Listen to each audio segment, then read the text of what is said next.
भारतीय लष्करातील माजी सैनिक बळवंतराव साहेबराव इंगोले यांचं 15 जुलै रोजी वृद्धापकाळाने निधन झालं.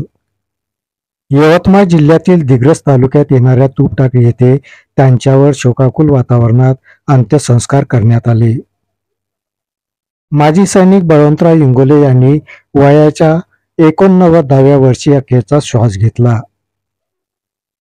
सैनिक सेवेतून निवृत्त झाल्यानंतर स्वर्गीय बळवंतराव इंगोले यांनी स्वतःला समाजकार्यात झोकून दिलं.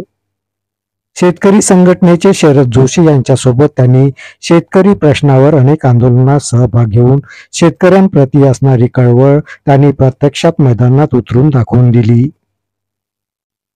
त्यांची समाजकार्याची असणारी ओढ आणि जिद्द पाहून गावकऱ्यांनी त्यांना तुपटाकळी येथील विविध कार्यकारी सोसायटीचे अध्यक्षपद बहाल केले.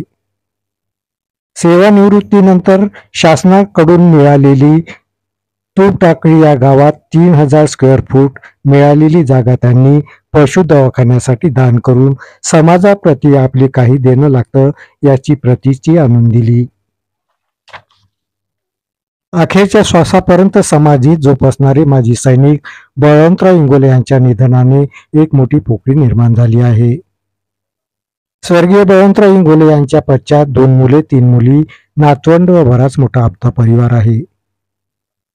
काँग्रेसचे माजी प्रदेशाध्यक्ष तथा ज्येष्ठ नेते माणिकराव ठाकरे यांनी आज तुपटाकळी येथे येऊन त्यांच्या कुटुंबियांची भेट घेतली व त्यांचं सांत्वन केलं.